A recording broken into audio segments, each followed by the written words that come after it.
An earlier draft of the policy had called specifically for challenges to the theory of evolution. Fearing legal action, the board substituted the more generic phrase, any theory in science. Although the outcome of the board's vote on the new creationism policy was never in doubt, the August board meeting attracted a standing room only crowd. One after another, parents and teachers stepped to the microphone to express their convictions on the creationist controversy. We have before us an issue that we can call the myth of neutrality. The various liberal groups, teacher organizations, the NEA, the CTA, the VTA, the ACLU, and CAPE, and so on, seem opposed to values. They believe in nothing save anything goes. Their idea of balance is to teach dogmatically that personkind came into being through a process of evolution. Case closed. Based on these personal observations, I think that this policy is ill-conceived, misleading in language, and at very best superfluous. And at worst, it's a contradiction of state policy. I believe it's indicative of an attempt to create a narrow view of creationism in the classroom. Thank you. And I find it kind of interesting that this country used to have the Bible and talk about God in the public schools, and then this ranting and ravings of this Charles Darwin, all of a sudden he's one we have to listen to, and we can't even mention God or have anything to do with God in our schools. The school's goal should be to give students the tools to seek knowledge, not to indoctrinate them with a particular religious view. Thank you. Minority board members argued against the new policy. Some of the concern that I see is that the U.S. Supreme Court has ruled that it is illegal to teach creationism, creation science, abrupt appearance theory, intelligent design theory in a classroom. I believe we will be sued. We're being watched. But Majority Board Member John Tyndall insisted that the board's policy did not mandate teaching creation as science. I've said it before, I don't want to see creationism in science classrooms. I want to see scientific debate. I believe that weaknesses in evolution should be presented. I'd like to see us have scientific challenge in classrooms and let students critically think. There are no further discussion on for your vote, please. No. All right, board members, all those in favor, please. Aye. Opposed? No. All right, it passes 3-2. Following the August 1993 board meeting, which installed the new creationist policy, VISTA teachers became defiant, making it clear that they would not alter the curriculum, not in science and not in the humanities. The American Civil Liberties Union made it clear that it would sue if they did. Ma'am, have you signed the VISTA School Board recall petition yet? Hi, sir. Have you signed a recall petition yet? No. Would you like to? Trying to get Joyce Lee and John Tyndall on the November ballot. They get rid of Deidre. Well, Deidre comes up anyway in November, so we don't have to go out of our way to get her on the November ballot. She'll be there automatically. Meanwhile, angry parents began a petition drive to recall Joyce Lee and John Tyndall. What's at stake here in the struggle in VISTA? Why are you investing such energy and passion into this issue? The bottom line of this whole issue is who's in control of our children. Is it the teachers' union or is it the parents? I'm in favor of parental control over the children. I believe parents should have the control over what's being taught their children. The teachers' union has come out in favor of the recall petitions directed against you and the other majority members of the board. The teachers' union came out against me before I even decided to run. Before they even knew I was going to run, the teachers' union came out against me. California Teachers Association, the VISTA Teachers Association, dumped in over $10,000 against the 3 people who ran against the 3 incumbents.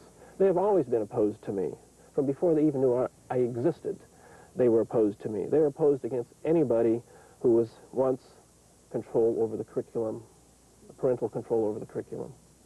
Your critics charge that the introduction of the Genesis account of creation into the public school curriculum is a religious imposition and therefore violates the First Amendment, separation of church and state. How do you respond to that? Well, we didn't bring in, first of all, a creation model into science classrooms. No, but you're proposing to introduce it into other dimensions of the curriculum.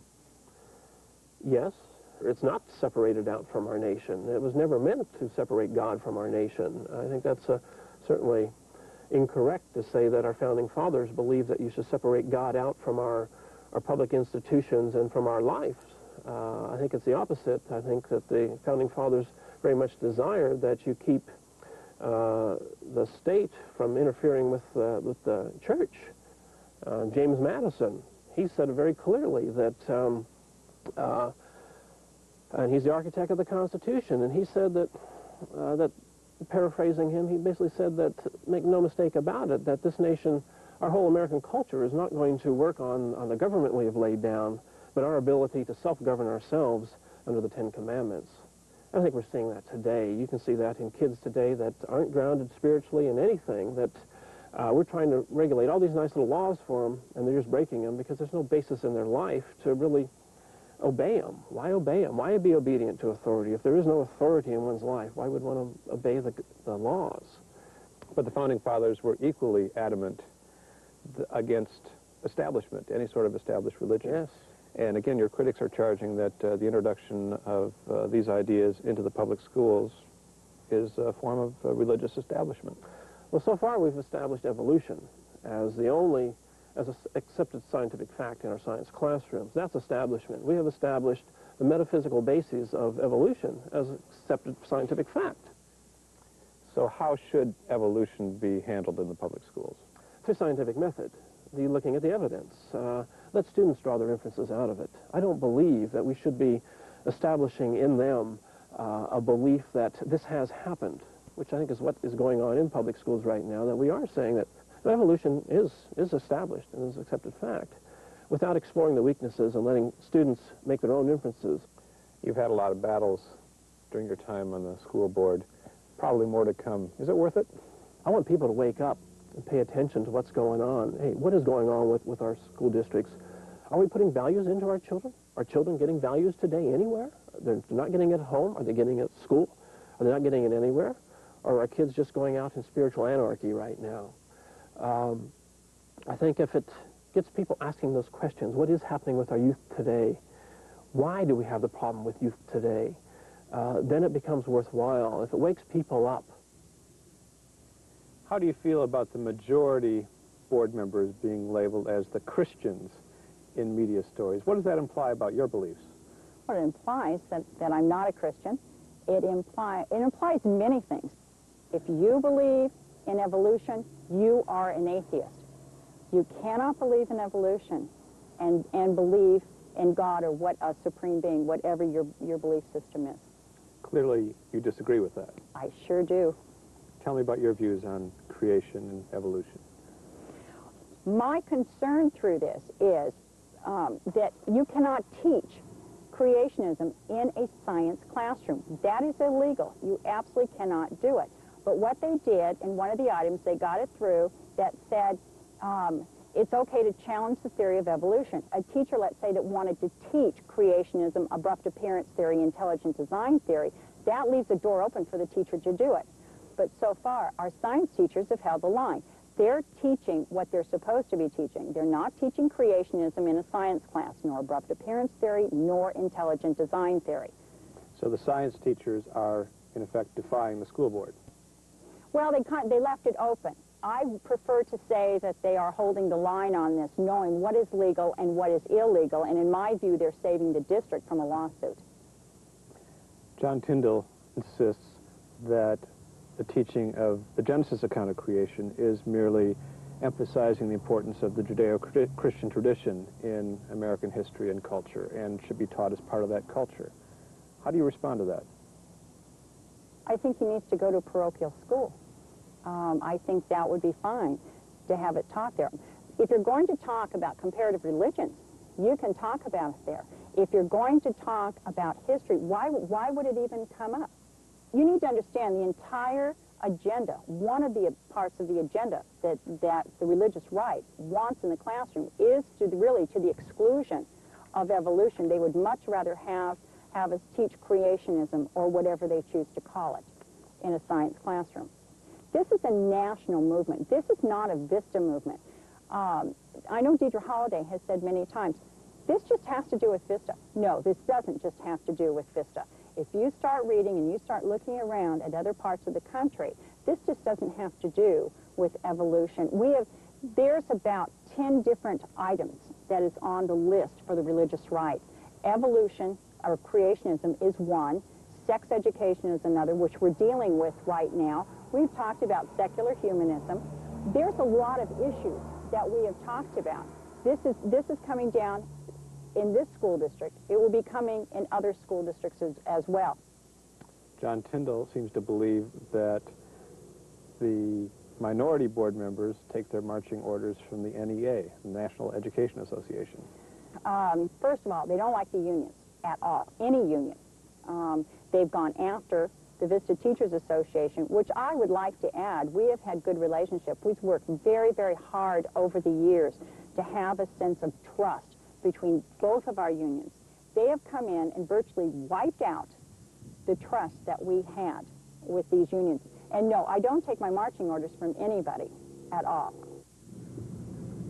Before I start, I'd like to show the audience exactly what sex respects and values and choices look like, because obviously many have not read this. In March of 1994, the majority voted in the highly controversial all-abstinence sex respect curriculum. I think it's very important that this school district, stand firm on values and give a very strong message that, hey, just like we do on our drug program, and our drug education program, just say, don't do it. There's one major difference. We don't want our kids to ever do drugs. We do want them to eventually have sex, and they need the facts. After the board's adoption of sex respect, the teachers decided by an 84% vote to join the recall petition drive against the conservative majority. John Tyndall and Joy Flea, who are the people being recalled, came out and said they didn't even read sex respect. They already had their mind made up. And when we have two board members who are not doing their job, they're not listening to teachers, administrators, or community members, they no longer deserve to be a trustee in a school district. Many residents have grown tired of all the wrangling. The Vista Unified School District is anything but unified.